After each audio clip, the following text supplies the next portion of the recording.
बिस्मिल्लाहिर्रहमानिर्रहीम अस्सलाम वालेकुम viewers, welcome to learning with Rizwan. Ministry of defence ने काफ़ी ज़्यादा सीट्स मुख्तलिफ पोस्ट पे जो है वो अनाउंस किए हैं, जिसके अंदर 16 ईयर एजुकेशन और साथ 14 ईयर एजुकेशन की भी बीए और एमएससी लेवल पे जॉब्स आई हैं। तो लास्ट डेट 5 सितंबर है। तो आइए देखते हैं।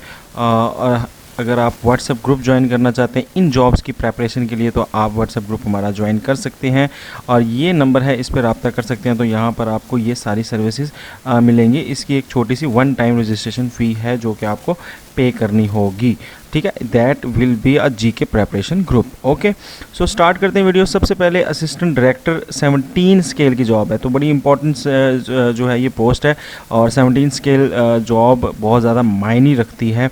मतलब काफ़ी ज़्यादा अथॉरिटिव जॉब है और मिनिस्ट्री ऑफ डिफेंस के अंदर इस जॉब का आना एक मतलब बहुत अच्छी अपॉर्चुनिटी है। तो इसमें आपकी जो टोटल पोस्ट हैं वो 26 हैं और एज आपसे 22 से 35 मांगी हुई है। तो इस एज में आप अप्लाई कर सकते हैं। ओपन मेरिट पे है। पंजाब की 12 सीटें हैं, सिंध रूरल की 3 हैं, अर्बन की 3 हैं, केपीके की 4 हैं, बलूचिस्तान की 1 है, इस तरह करके ये पोस्ट हैं, ये आपके सामने है। उसके बाद ट्रैफिक एनालिस्ट है, उसके लिए सिर्फ ग्रेजुएशन मांगी हुई है, उसकी सिर्फ 3 सीट्स हैं।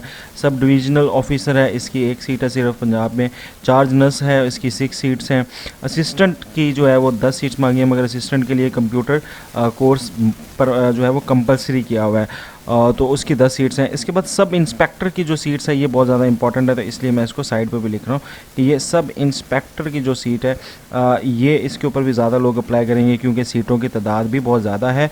तो ये बेसिकली 14 स्केल की जॉब है और इसमें जो 76 टोटल तादाद है और 38 पंजाब में है और बाकी सिंध में और रूरल सिंध में, और ये आपके सामने बाकी आज़ाद जम्मू कश्मीर और फाटा की है। इसके लिए 14 ईयर एजुकेशन है। इसके लिए आपकी एमएससी या एमए होना चाहिए, ठीक है। 16 ईयर एजुकेशन होनी चाहिए और असिस्टेंट डायरेक्टर के लिए, ठीक है। और दूसरा जो है सब इंस्पेक्टर, इसके लिए सिर्फ आपकी ग्रेजुएशन यानी 14 साल की भी अगर आपकी एजुकेशन है, बीए बीएससी आपने किया हुआ था तब भी अप्लाई कर सकते हैं। एमएससी वाले भी कर सकते हैं, मतलब वो तो ज़्यादा हो जाएगी ना पढ़ाई, तो वो भी कर ही सकते हैं। इसी तरह सिक्योरिटी सब इंस्पेक्टर है, इसकी भी 7 सीट्स हैं, इसमें भी आप अप्लाई कर सकते हैं। उसके बाद ट्रैफिक एनालिस्ट है, इसकी 9 सीटें हैं। फिर इसी तरह जो बाकी डिफरेंट डिपार्टमेंट जो है वो डिपार्टमेंट टाइप इंजीनियरिंग की जो है वो जॉब्स हैं। फिर क्लर्क की जॉब है, इसमें सिंपल 12 साल की एजुकेशन मांगी हुई है, इंटरमीडिएट मगर कंप्यूटर लिटरेसी भी मांगी हुई है। सुपरवाइज़र है, इसकी ये डिप्लोमा मांगा हुआ है। फिर डीए ये टेलीकम्युनिकेशन वगैरह सब इंजीनियर है। इसी तरह डॉट्समैन है। ये इंपॉर्टेंट 2 जॉब्स हैं। एक है जी आपकी ग्रेजुएशन और बेस पे है सिक्योरिटी असिस्टेंट सब इंस्पेक्टर, तो ये भी इम्पॉर्टेंट जॉब है, तो इसको भी हम थोड़ा सा कंसिडर करेंगे कि यार ये जॉब भी देखी जाएगी क्योंकि जनरल जॉब है और जीके टाइप सिलेबस इसका होगा, ठीक है। तो ये कुछ जॉब्स हैं आपके सामने, और भी मज़ीद हैं जो आप स्क्रीनशॉट लेके इसको स्टडी कर सकते हो और देख सकते हो कि कौन से। लास्ट डेट जो है अप्लाई करने की वो है 5 सितंबर। 5 सितंबर से पहले आप अप्लाई कर दें। अपने जेहन में रखें कि लास्ट डेट जो है ना 3 सितंबर है। 3 सितंबर तक आपने अप्लाई कर लेना है, वेट नहीं करना ज़्यादा। अब कुछ एज रिलैक्सेशन की बात कर लेते हो तो 3 साल की एज रिलैक्सेशन दी गई है।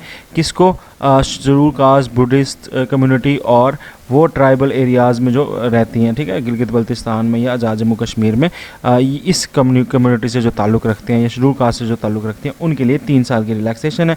फिर 3 साल की रिलैक्सेशन जो है वो सिंध रूरल और बलूचिस्तान के लोगों के लिए भी है, मगर BS17 यानी स्केल 15 से कम असिस्टेंट डायरेक्टर के लिए नहीं है। 16 स्केल की भी जॉब के लिए नहीं है, ठीक है। रिलैक्सेशन सिर्फ जो 15 स्केल से नीचे के स्केल हैं उनके लिए 3 साल की रिलैक्सेशन दी हुई है।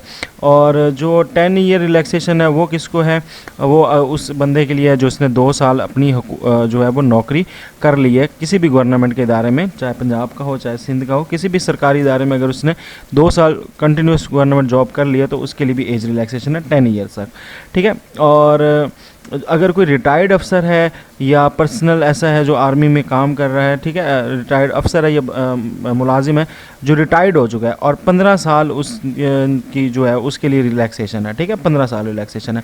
इसी तरह अगर कोई बेवा है या बेटा है या बेटी है किसी सिविल सर्वेंट जो दौरान सर्विस जो है फौत हो गया तो उसके लिए 5 साल की रिलैक्सेशन है। इसी तरह 10 साल की रिलैक्सेशन है डिसेबल पर्सनस के लिए, ठीक है। और ये सारी चीज़ें इसमें आती हैं मेन। और डिसेबल्स को कहा जा रहा है कि ज़्यादातर इनकरेज किया जा रहा है कि इन पोस्ट पर लाजमी आप अप्लाई करें, ठीक है, ये जो नंबर लिखे हुए हैं इन सीरियल नंबर पे। अच्छा जी, एक्सपेक्टेड सिलेबस क्या होगा? एक्सपेक्टेड सिलेबस यही होता है इसका, स्पेशली मैं बात कर रहा हूँ जिन पोस्ट का मैंने नाम किया, असिस्टेंट डायरेक्टर, सब इंस्पेक्टर, ठीक है, और सिक्योरिटी सब इंस्पेक्टर, इन पोस्ट की बात कर रहा हूँ।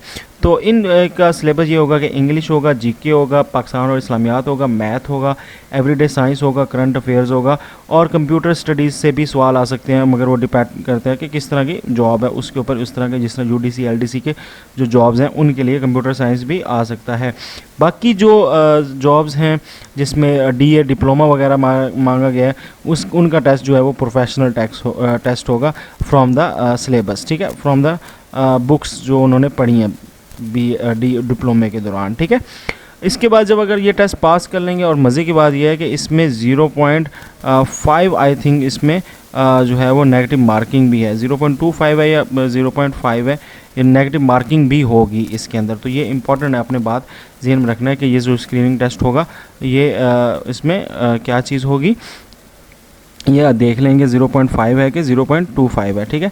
तो ये आप देख लीजिएगा, ऐड में लिखा हुआ है, तो ये इसमें होगी। उसके बाद जो एमओडी का उसके बाद जो ये पास करेंगे उनका रिटन टेस्ट होगा। रिटन टेस्ट में जो है वो एसे, इंग्लिश और करंट अफेयर्स के ऊपर आपको मजमून वगैरह लिखने होंगे, ठीक है। जब ये पास हो जाएंगे तो फिर आपका साइकोमेट्रिक टेस्ट होगा, उसके अंदर आपसे स्टोरी राइटिंग, मैथ, आईक्यू और पर्सनैलिटी के क्वेश्चन पूछे जाएंगे और आपने देने होंगे, ठीक है। इसके काफ़ी 8 पोर्शन होते हैं और ये 6 मिनट के अंदर अंदर आपने ये करना होता है, बस उसमें आपने पॉजिटिवनेस रखनी होती है। फिर इंटरव्यू होगा। इंटरव्यू में आपके सामने 8 मेंबर्स बैठे होंगे, ठीक है, उसमें 2 साइकोलॉजिकल डॉक्टर होंगे और वो आपसे क्वेश्चंस करेंगे, इंटरव्यू करेंगे बाकायदा, ठीक है। और इस तरह करके ये आपका इंटरव्यू हो जाएगा। अप्लाई कैसे करना है जी, ये वेबसाइट है, आप एमओडी भी अगर सर्च करेंगे ना, एमओडी जॉब्स, तो सबसे पहले यही गूगल पे आएगी, तो www.recruitments.com.pk, इस पर आपने अप्लाई करना है। हार्ड कॉपी में अप्लाई नहीं करना, ऑनलाइन ही सारा कुछ है, ठीक है। फीस भी आपने हार्ड कॉपी में जमा करानी, ऑनलाइन ही जमा करानी है, सारा कुछ ऑनलाइन ही है। तो सबसे पहले आपने क्या करना है, रजिस्टर करना है, लॉगिन इस वेबसाइट पर जाना है, रजिस्टर करना है, फिर लॉगिन करना है, फिर एप्लीकेशन फुल करना है, फिर जिन पोस्ट में अप्लाई करना है उनके लिए क्लिक करना है, आपके पास स्लिप आ जाएगी, उस फीस को आपने जमा करा देना। अब जमा कैसे कराना है, उसके कितनी फ़ीस जमा करानी है, तो जो BS 17 होगी उसके लिए 1400 फ़ीस होगी, जो BS 7 से लेकर 16 तक है उसके लिए 850 फ़ीस होगी, और जो BS 1 से BS 6 है उसके लिए 500 रुपया फ़ीस होगी, ठीक है। तो ये आपने याद रखना है कि जो 1 से लेकर 6 स्केल है इनके लिए 500 रुपये फ़ीस है, वो बाकायदा जब आप चालान जनरेट करेंगे वो खुद ब खुद आ भी जाएगा। तो आप बिल कैसे जमा करा सकते हैं, 1 बिल इनवॉइस, ये आप गूगल पे करें, यूट्यूब पे सर्च करें, आपको ढेरों मेथड पता लग जाएंगे कि 1 बिल इनवॉइस कैसे जमा कराते हैं। तो उसमें 20 डिजिट इनवॉइस नंबर होता है जो फीस स्लिप पे लिखा होगा, वो आपने किसी भी ऐप, ATM पे जाके, इंटरनेट बैंकिंग ऐप पे जाके, ईजी पैसा, जायज़ कैश, किसी भी ऐप पे जाके कहीं 1 बिल इनवॉइस का ना वहाँ पे ऑप्शन है, वहाँ से आप डिपॉजिट करा सकते हैं। जो फ़ीस आप जमा करवाएंगे वो नॉन ट्रांसफरेबल है, उसको या नॉन रिफंडेबल है, ये काबिल वापसी नहीं होगी, और आपको यही कहा जा रहा है कि अर्ली सबमिशन कराएं। हाँ, इसमें ये एक चीज़ है कि अगर आप इन ग्रुप्स में से, अब ये ग्रुप देख लेंगे, ग्रुप है 2, 8, 19, ये पोस्ट का 6, 7, 16, ये पोस्ट का 11, 13, 14, इन ग्रुप पोस्ट का, और 12, 17, 18, 21।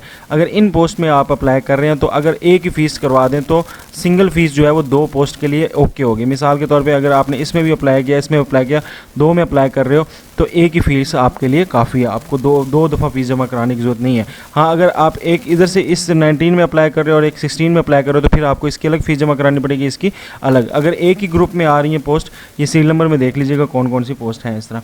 तो अगर आप नहीं ज़्यादा पोस्ट में करना है तो लाजमी बात है, मैंने अभी बता दिया कि आपको एक्स्ट्रा फ़ीस जमा करवानी पड़ेगी।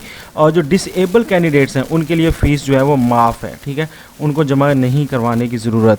तो ये बड़ा इंपॉर्टेंट पॉइंट था। उसके बाद जी जो भी आपको रिज़ल्ट के बारे में जितनी भी चीज़ें होंगी वो सारी इस वेबसाइट्स के ऊपर मिलेंगी। हार्ड कॉपी में ना आपने भेजना है उनको कुछ, ना उनको कोई जो चीज़ है ना आपने हार्ड कॉपी में भेजना है, ना उन्होंने हार्ड कॉपी में आपको कोई रोल नंबर स्लिप देना है। जो भी कम्युनिकेशन होगी वो इस वेबसाइट पे होगी, तो इस वेबसाइट को अच्छे से चेक करते रहें और अपने फ़ोन नंबर जो हैं वो आपने रखने हैं। MOD पे अप्लाई कैसे करते हैं, या मतलब इसकी सिलेबस के बारे में जानना चाहते चाहते हैं तो इंशाल्लाह यहाँ पे वीडियोस अपलोड हो जाएंगी। चैनल को यहाँ पे सब्सक्राइब कर दीजिएगा। व्हाट्सएप ग्रुप ज्वाइन करना चाहते हैं तो ये नंबर है, इस पे आप रब्ता कर सकते हैं और हमारा व्हाट्सएप ग्रुप ज्वाइन कर सकते हैं। Thank you for this video. अल्लाह हाफिज़।